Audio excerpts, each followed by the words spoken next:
So, ganun pa rin yung kanyang pagpasok. So, yun yung arrow sa niya, yun yung susundin nyo. Yan. Pag hindi kasi yung tumapat sa arrow, hindi yan papasok.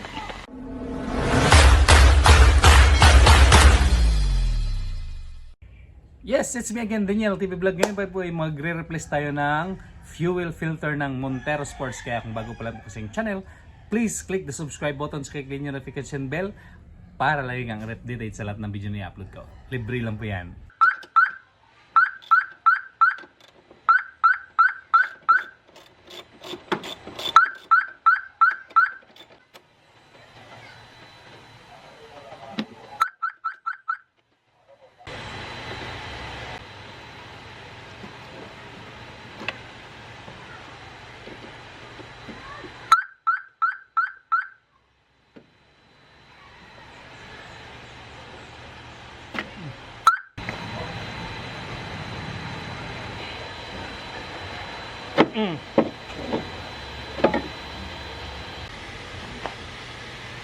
So ito yung unahin nating palitan.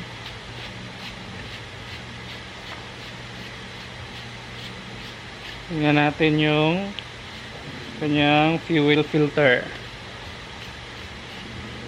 Ito yung 10,000 kilometers. Kasi nagpalit din tayo ng 70,000.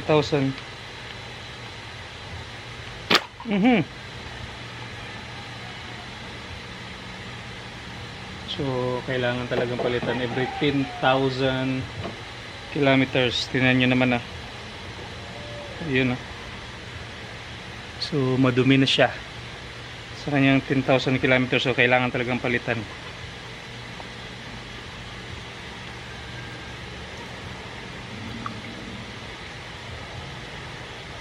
So, change tayo ng fuel filter. So, punasan muna natin to bago natin lagyan ng bagong filter.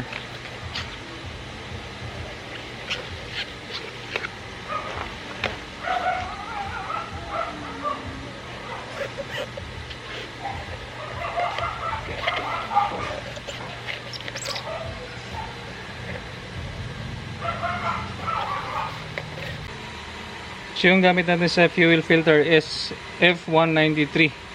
Para sa Montero 2014. Yan. Big fuel filter. Baka naman pwede natin bigyan ng konting sponsor. Big, baka pwede naman. So, ito. Tapos, bagong ring. Bit natin yung bago. Big, baka naman. Yan. So, madali lang naman itong ikabit. So, yan lang. Tapos, kailangan nyo lang talaga hanapin yung pinaka-marker yan. Dito. Kasi meron niyang gatla. So, saktong-sakto po yan. Basta tumama sa arrow. Yan. So, ayan yung arrow dito na pula. Hindi makita. Hindi lang. Yan yung arrow dyan. Yung pula. So, papunta dyan. Mayroong arrow dyan. Yun. Tapat talaga yung lahat. So, ibalik na natin kaagad. Ano natin to. Yun.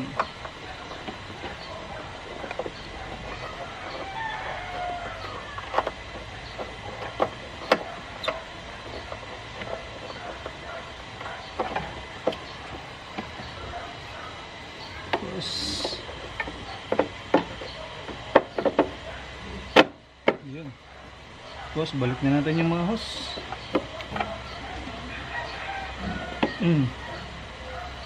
Tapos ipapump natin para hindi siya mag-check engine.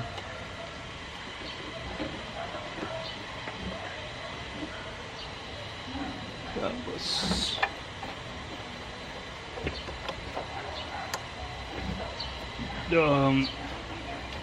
pump lang natin to. Pag matigas na, so yun, ibig sabihin meron ng laman.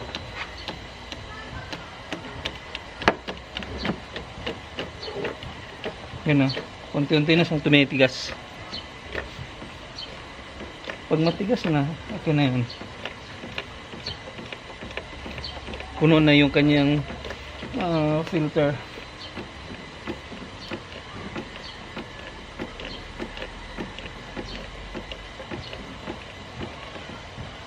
Yun o, tigas na. So, puno na yan. Okay na yan. Oh, yun na, tigas na. So, okay na yan. Hindi na yan mag-check engine. It's my life.